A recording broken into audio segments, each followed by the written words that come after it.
Hello there. Excuse me. I was just reading this upside-down bottle of TV cleaning spray. Hello there. I am Dan the Soup Man. Welcome to my channel. If you've been here before, welcome to the episode. Now this is not a Let's Play episode. Be warned. If you had any pretenses otherwise, this is not the case. Okay? This is simply Bedtime Backstories. Welcome!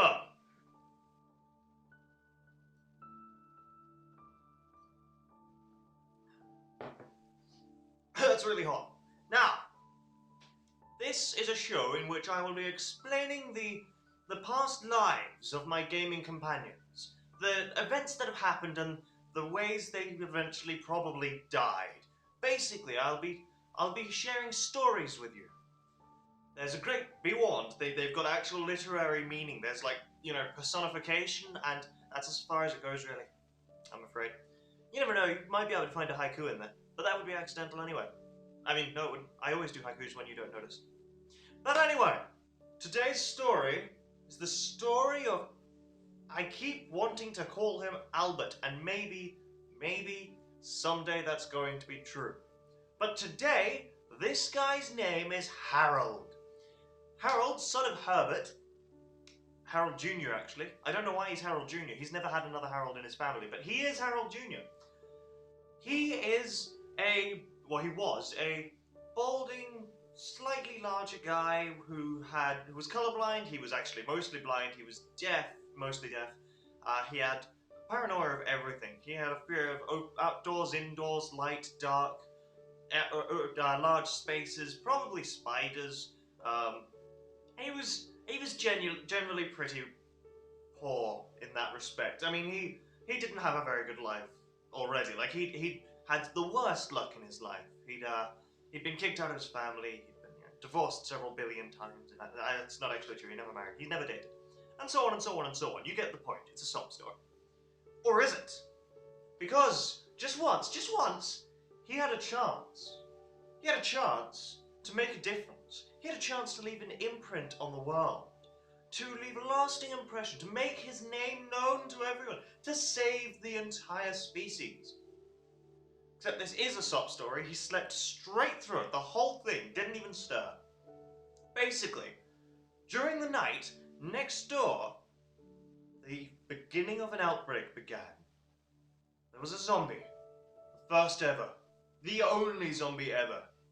It was right next door. It was moaning, it was shuffling, it was banging itself on everything. It killed the whole family, turned them into zombies. So we had a zombie family next door. The only vampires... They weren't vampires. I'm lying to you. Listen to me. Don't listen to me. Listen to me. They were zombies. Still, this is...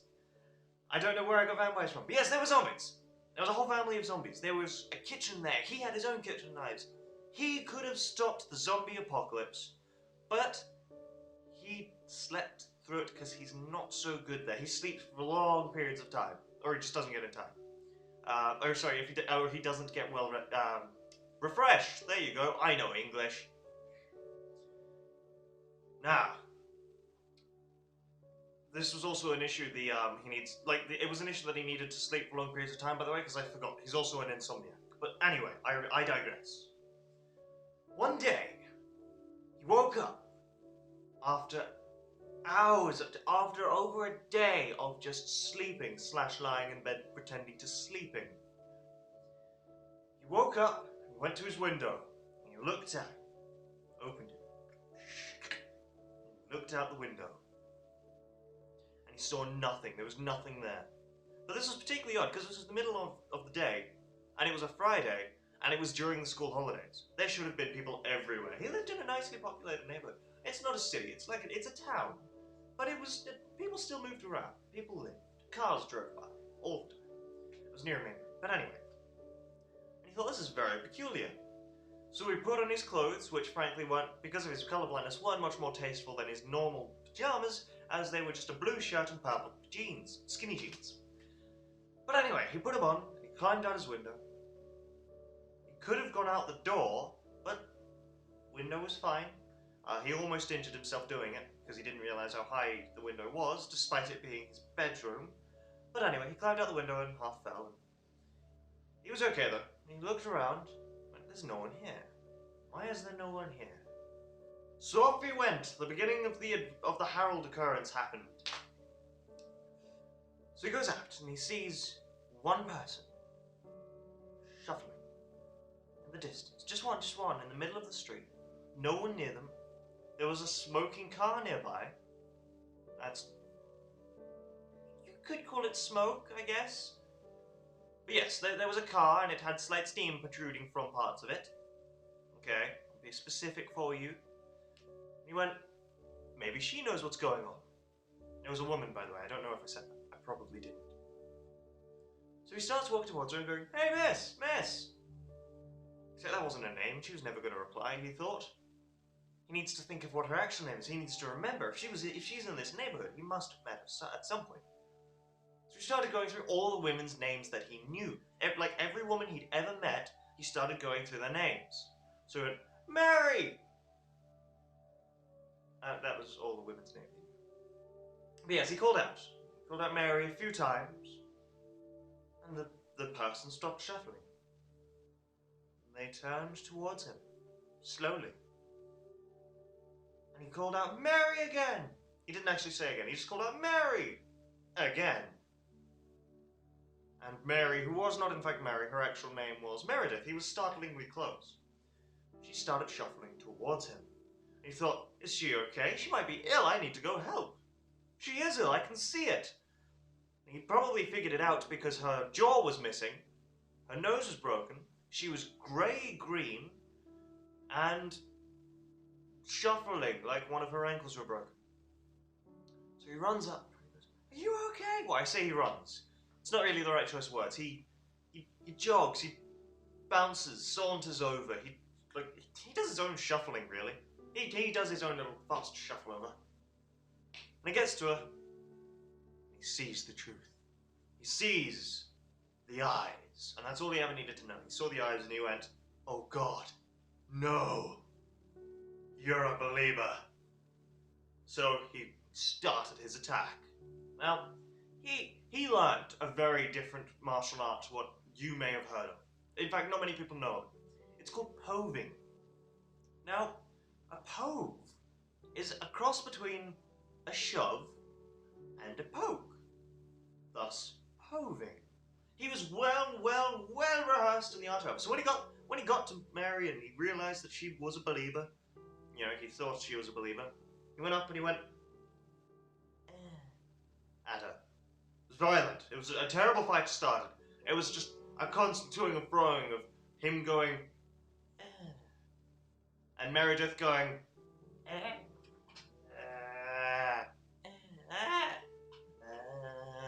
You're welcome. It was a beautiful performance just there. You should pay me for this. But anyway, after a bit of poving, he realizes that he can't defeat her. He then also realizes from the horde behind her that he goes, wait, it can't be. They're not believers. I should have guessed. It's zombies. This was when Harold became a badass. The first thing he did is he ran into a nearby house. And in the kitchen, he was going to arm himself, and in the kitchen, he found a fire axe. Now, I don't know how the fire axe got in the kitchen, but it was there on the counter. And he went up to it, and he thought, it's not a good enough zombie weapon. So he pulled out the spoon. Now, this isn't a spoon, this is a nothingness. This is me in a holding, like, a fake spoon. It's an invisible spoon. But he took a real spoon. Sort of. We're not going to get into existential questions here, okay? Keep me on track. Slap me every time I go off track. But yes, he got his spoon and he climbed out the window again. Again, there was a door. It wasn't just unlocked, it was actually open already, but he used the window out. And he ran up, and he was thinking he was going to Meredith, well, what he thought was Mary.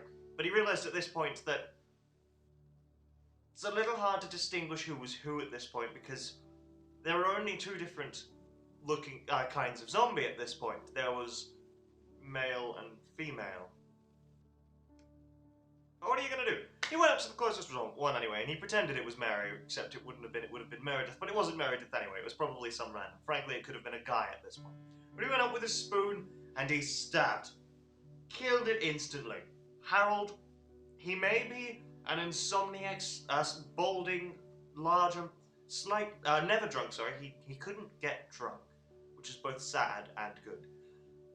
He was afraid of everything, like literally paranoid of everything. He was probably quite unintelligent as well. I think, oh, he was clumsy as well. But my God, when you give this man a spoon, he's a machine.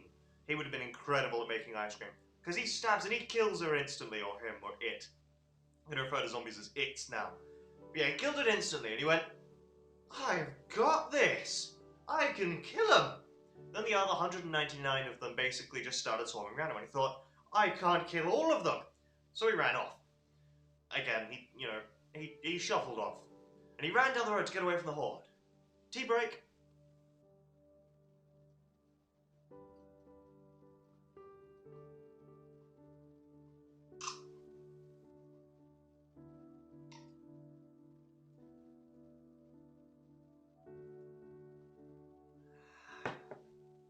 Yes! He ran down the road.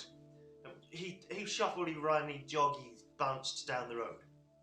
Until he thought he was actually going home. His aim was to go home at this point so he could see if he could get himself something bigger than a spoon, maybe a spork, for instance. But he took a wrong turn, I think. He either took a wrong left, not the point. At some point, he didn't go the right way. He went somewhere even better. He found a police station. And he went, that means guns. That means weapons. I could go in there. I can save America. I can't prove this actually happened in America. Frankly, it could have happened in anywhere. But if we believe movies, it probably happened in America. Anyway, he sees the police station, he goes, guns, I can save everyone. Starts going there, sees, like, hundreds of zombies all around it. He goes, okay, it's on. Pulls out his spoon, and that was when he realized he was bleeding from his earlier fight with Meredith Mary zombie. Because he was bleeding, he did the first thing he could. Now, he had bandages. He didn't use them. He didn't realize he had bandages, but he did. I don't know why he had bandages in retrospect. He had nothing to do with bandages. He was unemployed. But anyway, he had bandages, but he didn't use them. He didn't tear his shirt off. Instead, he went with the only logical thing to do when you find out you're bleeding to death. He tore off part of his pants. He now had purple skinny jean short shorts. Beat that for style. And he put him on the bandage. No, he didn't. He put them on the wound. And he was okay again. So he pulls out his spoon. It's not a spork, it's a spoon. And he runs in, stabs the zombie, kills it instantly. Stabs the zombie, knocks it down, stabs it again, kills it. He was kicking ass. He killed 5 zombies within, like, a minute. Just by leading them away from the main group. But by now, the horde had all started coming towards him. But this was his plan. Now again, you may be thinking, that sounds like a good idea, getting the zombies away so you can go around to the police station, and that was his plan. But you didn't quite see how far away he led them. He led them about 2 meters away from the station. As I said, he wasn't the brightest spark. So his plan was working, he was leading them away. Possibly should have continued leading them away for a bit, but that's not the point. He runs around, and he gets into the station, and he finds a gun. He actually finds a pistol as soon as he goes in. He breaks through a massive window, which is like a wall really made of glass, smashes through, gets to a desk, finds a gun on the first desk he sees, picks it up and goes, done. Doesn't consider ammo, it's got 3 shots in it, but he doesn't know that yet. So he runs back out, and he immediately almost dies. He gets attacked by like 3 zombies at once, fires 3 shots, runs off. This is how I know it had 3 bullets in it. So he fires 3 shots, kills 3 zombies, runs. He's bleeding again. He goes, I'm not taking off the rest of my trousers. This is a zombie apocalypse, I have to be dramatic. So this is where he uses the shirt. Still hadn't even looked in his pockets yet. Probably because the dumbass who was playing him didn't realize what the inventory key was at this point. But Harold didn't know that he had pockets. Or he may have torn them off, you never know. But yes, he grabs the shirt and whoomp!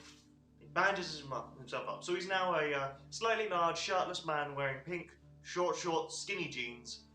And he goes, there's only one way I can make myself more stylish. And he does it, because he found, as he was running away from the hundreds, more than hundreds and hundreds of zombies following him, ran away, he gets into a toilet, like one of the outside portaloo things. And in there, he finds the most valuable asset in a zombie apocalypse. He finds style. Or, well, actually, he finds cheap knockoff sunglasses. But he puts them on anyway. This was when he realized his mistake. It was nighttime. He was already short-sighted. He just put on dark glasses at nighttime. But anyway, he puts them on and he runs outside and he pulls out his gun. He's waiting until he can see the whites of a zombie's eye. I was about to say eyes, but they're probably not white. You never know, though. He's waiting until they're very close, basically. He aims the gun at it. He goes, "This is my final stand. This is how Harold makes a mark on humanity. This is what he will be remembered for." Click. Shit. Zombie gets to him, starts attacking him, rips out his intestines, kills him slowly. And Harold then becomes the next zombie, probably not for very long.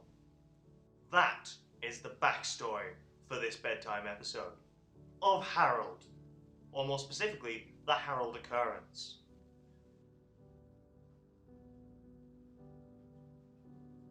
I hope you enjoyed this episode. I know it's a little weird, and I'm probably not doing it great yet. Hopefully I'll get better over time, because I do want this to be a series. But yes, I hope you enjoyed it. I will be doing more. I'll be doing them once a week, I hope. Yeah, of course there'll be different backstories. Now this backstory, it's a true, there are dramatic parts that I put in, but what happens, the spoon, the fire axe, all of that happened in the game Project Zomboid when it was in its early alpha. I don't know how far down development it is, but you should give it a look. Brilliant game, very realistic, lots of options. Its idea is that this is the story of how you die in a zombie apocalypse. It's very, very good. So I recommend it. But yes, this was a while ago. And so this did happen. We did name him Harold, and he did have all these traits. You can choose traits in the game. I won't go into the game. Maybe I'll do a Let's Play on it another day. But yes, I hope you enjoyed it.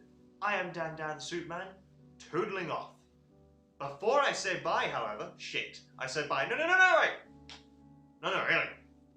If you liked the video, please click the like button. If you really liked the video, please click the subscribe button. If you love the suit, try and find a really like button. And if there isn't one, code it into YouTube and send it to them. Tell them they need a really like button. Because that'd be friggin' awesome. Okay, now I can say it. I am Dan the Suit Man, toodling off.